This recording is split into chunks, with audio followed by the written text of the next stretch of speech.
Parabéns! Você acaba de concluir a primeira parte do nosso curso e agora você já está habilitado para o estudo das estruturas de decisão, também chamadas de estruturas condicionais. Bom, quem nunca parou na vida e teve que tomar alguma decisão e pesou todas as condições, se elas eram verdadeiras ou se elas eram falsas, se isso ia acontecer, se isso não ia? Acho que todo mundo já fez isso. E os nossos programas também vão precisar tomar decisões. E para isso é preciso que nós digamos a ele quais são os parâmetros que ele vai usar para tomar essa decisão.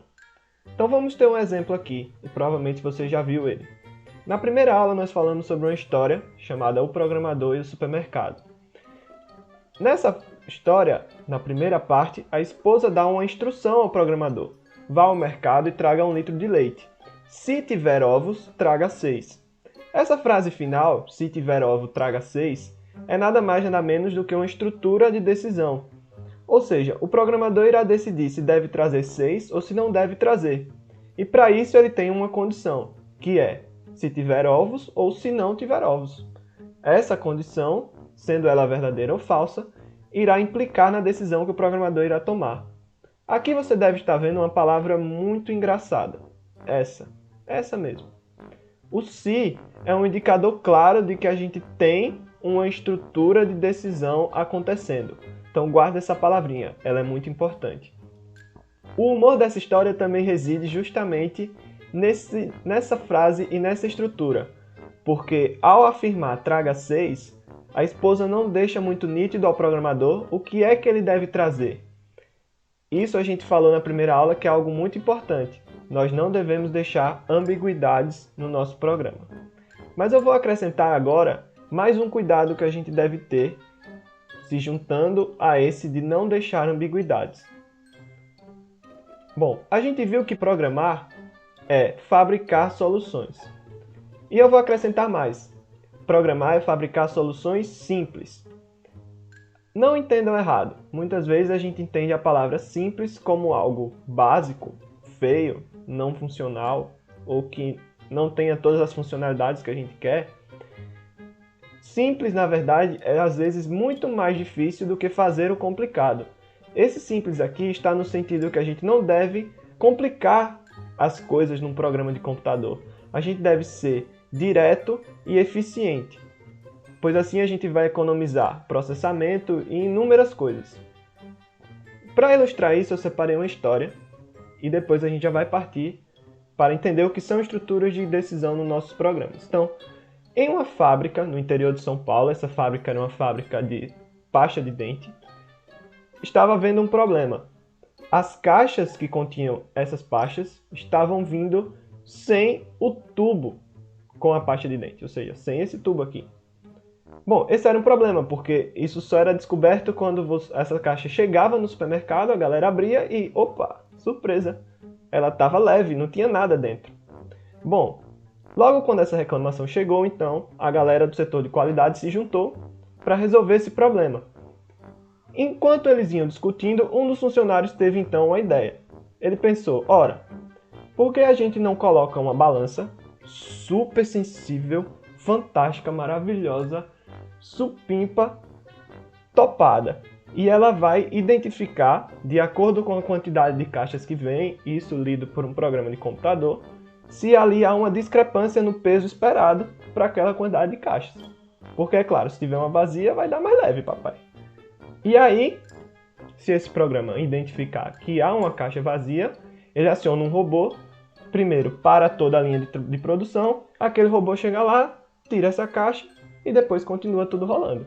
E aí fica tudo automatizado, tudo lindo, né? O miserável é um gênio! Bom, uma semana depois, tudo foi colocado lá, o programa foi feito, a balança já estava lá, o robô já estava lá e estava tudo funcionando. Então a galera da qualidade resolveu ir na fábrica verificar se estava tudo bem. Ao chegar lá, encontrou todos os funcionários sorrindo, felizes da vida. Então, óbvio, os caras da qualidade ficaram também radiantes. O chefe então perguntou, ora, todos parecem estar felizes, como está a máquina? Foi aí que uma das funcionárias falou, desligamos, chefe. Ora, o chefe então ficou confuso. Por que vocês desligaram a máquina? ela não estava funcionando? A funcionária então explicou: ora, chefe, toda vez que a máquina identificava que uma caixa estava vazia, ela parava toda a linha de produção. O robô então ia lá, tirava essa caixa vazia e depois tudo continuava. Mas isso acontecia várias vezes. E algumas vezes o computador travava, o robô travava, e aquilo ali não estava sendo produtivo e a máquina estava parando muito a linha de produção, perdendo tempo, e como vocês sabem, tempo é dinheiro, né? Foi aí que o chefe então perguntou: então o que vocês fizeram para eliminar o problema, já que a gente soube que o problema deixou de existir? Foi aí que a funcionária respondeu: então, chefe, a gente foi no comércio, compramos um ventilador daquele gigante daquelas lojas e colocamos no final da linha de produção. Sempre que a caixa vem, se ela estiver vazia, o vento está lá capeste, então a caixa vai e sai voando. Bom, essa é uma história, eu não sei se ela é verdade, mas que ilustra bem um conceito. Por mais que o programa de computador, o robô e toda aquela bugiganga fosse funcional, ela resolvia o problema. Então, de fato, foi fabricada uma solução, mas ela não era a solução mais simples e acabava acarretando numa série de problemas para todo aquele processo. Então, lembrem-se sempre, vamos buscar soluções simples. Então, vamos começar agora a estudar as estruturas de decisão. Beleza, então vamos agora conversar como que computacionalmente irá funcionar as nossas decisões nos nossos programas, as nossas estruturas de decisão. Então, nós temos um conceito básico do que é uma estrutura de decisão. Então aqui essa imagem aqui representa mais ou menos como é o nosso código, o nosso programa. Ele tem aqui um input. Então logo depois desse input já parte para a execução de um bloco de código, ou seja, são aquelas linhas, aqueles comandos que a gente está dando. E aí pode haver que em uma situação eu quero que um bloco de código, ou uma linha de código só, mas aqui está generalizado, então um bloco de código, mais de uma linha, só seja executada se uma certa condição for verdadeira. Se ela não for, o programa então deve ignorar esse bloco de código e passar para o código subsequente, ou seja, continuar a execução. Essa estrutura é o que a gente chama de estrutura de decisão ou condicional, porque, como a gente está vendo, essa decisão de executar ou não esse bloco de código, ela se dá através da condição ser verdadeira ou ser falsa. Isso aqui também dá uma ideia. A gente pode pensar o nosso programa como sendo mais ou menos um tubo que conduz água, então tem ali um fluxo. O nosso programa ele também tem um fluxo. Então essa estrutura é uma estrutura controladora de fluxo. O meu fluxo de execução ele pode vir para cá e executar esse bloco de código, ou pode pular por esse bloco de código, dependendo da condição ser verdadeira ou falsa. E a gente já viu como que o Python retorna para a gente um true ou um false, né? Um verdadeiro ou um falso, quando a gente fez comparações na aula passada e quando a gente utilizou também estruturas lógicas para aumentar o leque, né, de comparações que a gente pode fazer.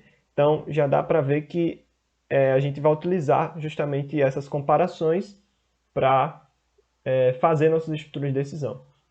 Então aqui é um tipo de estrutura. Nós vamos ter três tipos de estrutura de decisão. Então vamos ver aqui quais são as três. A primeira, a mais básica, é essa. É a chamada estrutura if. Ou seja, if do inglês se, então lembra da palavra se que eu falei, não é? Que vai estar envolvida com isso aqui. If é o comando que a gente vai usar no nosso código para executar uma estrutura de decisão. Então essa decisão aqui ela serve basicamente como um teste. Eu estou aqui executando o meu código e aí eu vou testar. Se uma condição for verdadeira, então if, se essa condição for verdadeira, eu executo esse bloco. Se ela não for, então que ainda está nesse teste do if, né? Que ela pode ser verdadeira ou falsa. Se ela não for, eu ignoro esse código e já passo para o próximo bloco de código. Então, essa estrutura é uma estrutura básica, só vai envolver um if, então é um teste, se for verdadeiro, executa, se não for, segue para o próximo e ignora aquele bloco. Tranquilo, essa a gente já viu, né? Lembrando que aqui eu não coloquei, mas segue para o bloco de código, depois, claro, tem o output, né? A saída de dados.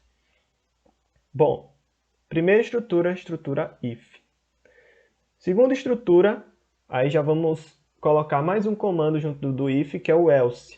Else vem do inglês, dá a ideia de outras opções, ou demais opções, nesse caso aqui para o nosso programa. Então, aqui já vai parecer mais como uma decisão. Eu posso ir por um caminho ou posso ir por outro. Então, eu tenho aqui o meu input, depois eu executo um bloco de código, e aí eu chego na minha estrutura de decisão. E aí, o que acontece? Eu vou dar ao meu programa uma condição. Se ela for verdadeira, eu executo esse bloco de código aqui. Se ela não for verdadeira, ou seja, se ela for falsa, else, então, se os demais casos acontecerem, o que é os demais casos de algo verdadeiro? É o falso, só tem o falso, papai. Se não for verdadeiro, vai ser falso.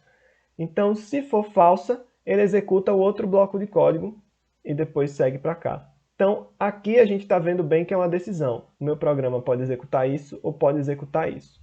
E o que vai fazer ele decidir é justamente a condição, se ela for verdadeira ou se ela for falsa. Então, if, else. Beleza. Terceira estrutura e última, para a gente finalizar. Essa pode usar N condições. É a estrutura if, elif, else. Então, primeiro que a gente vai fazer, então tem aqui input, bloco de código, então a gente testa uma primeira condição, a gente dá uma condição para o nosso programa, e se essa condição for verdadeira, eu executo um bloco de código. E aí eu uso o elif para dar uma segunda condição. Essa segunda condição, ela quer dizer o quê? Se a primeira não for satisfeita, e essa for, então eu executo esse bloco de código. Aí vamos supor, se ela for falsa, aí pode ter uma terceira condição, que aí, se ela for verdadeira, vai para um bloco de código. Aqui, esse exemplo só tem 3 caminhos. Então, se a condição 1 for verdadeira, a gente vem para cá. Se a condição 2 for verdadeira, eu venho para esse. E aí, no resto dos casos, sempre essa estrutura deve ter no final no resto dos casos, que é o else.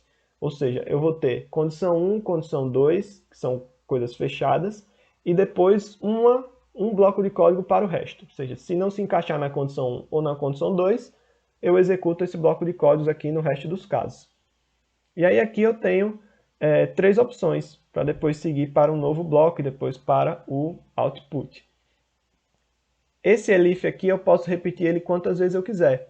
Então eu posso ter mais 4 condições aqui com o elif. Vocês vão ver isso quando a gente for para o código, como que a gente vai escrever isso. Então aqui agora é só para a gente explicar como é que isso funciona na prática.